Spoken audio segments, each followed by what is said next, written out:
जो गरजते वो बरसते नहीं है। पाकिस्तान नुसता गरजतोय। पाकिस्तानची आर्थिक परिस्थिती एवढी खराब आहे, 30% लोकांना तिथे अन्न मिळत नाही, एकच टाइम लोक जेवण करतात। असा देश काय दुश्मनी करणार आहे आणि काय युद्ध करणार आहे? आणि त्यामुळं या टिप्पणीवर फार लक्ष देऊ नका। माननीय प्रधानमंत्री मोदीजींनी अत्यंत कडक कायदेशीर कारवाई पाकिस्तानच्या विरुद्ध करण्याचा निर्णय घेतला आहे।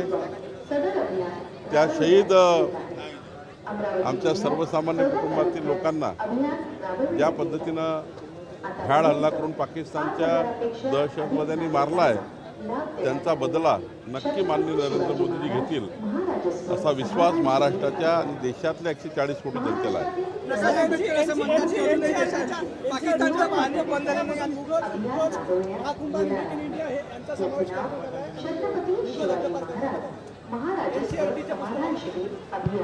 नाही, मी आता बघितलं ना, मी बघून सांगेन। प्रकाश आंबेडकर असं म्हणतात की अजूनपर्यंत पाकिस्तानचं पाणी बंद झालं नाही, केंद्र सरकार जे आहे ते देशातल्या लोकांना चुकीची माहिती देत आहे।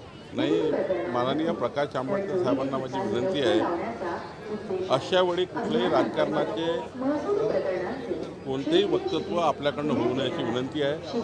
माननीय प्रधानमंत्री मोदीजी देशाचे पंतप्रधान म्हणून भारत देशाला मजबूत करण्याकरता भारतावर झालेल्या हल्ल्याला, त्या हल्लेखोरांना कठोर शासन करण्याकरता काम करत आहे। तेव्हा देशातल्या महाराष्ट्रातल्या सर्व राजकीय पक्षांनी, सर्व विचारवंतांनी, सर्व क्षेत्रात काम करणाऱ्या प्रत्येक व्यक्तींनी मोदींच्या पाठीशी उभं राहिलं पाहिजे। कारण देशाच्या अस्तित्वाचा प्रश्न आहे, देशाच्या सुरक्षेचा प्रश्न आहे आणि म्हणून कुठल्याही पद्धतीचे असे चुकीचे स्टेटमेंट करून भारताच्या जनतेला डिमॉरलाइज करू नये। एकंदरीत मोदीजींच्या नेतृत्वामध्ये मजबूत भारत निर्माण झाला पाहिजे।